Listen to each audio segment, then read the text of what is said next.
söndü gitmez bir hafta kuyruğundasın. Ancak dedim ay sana iş tapabilmezse. Gönlüm pasını silmezse. Ayda eğer öyden pul gelmezse kaldın silindesinizde pul geleceksen gideceğim. Hop dedi yaman oyuna tutmayacağım. Sana Ahmet'ten çok tutmayacağım.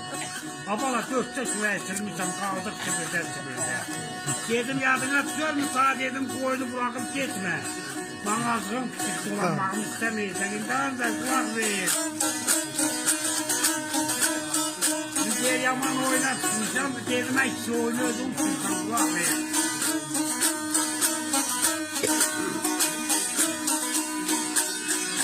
Habere gözünü sen oyuna.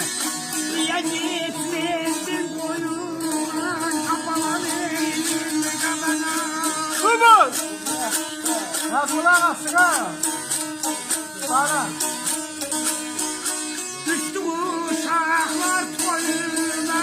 Layla layla kadına.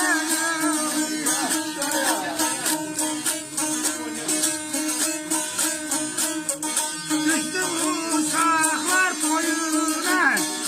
Kaldır sibir ay sibirde ay sibirde.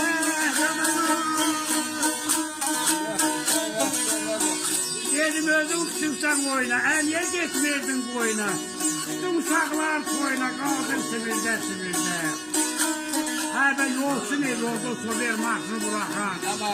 Kemerlik dedi yol sağlığı var zaten değil bize azdı bu da. Bunun hepsine tüketsin. Olursak Suriye'de kaldık sibirde sibirde. Dedim ayçi.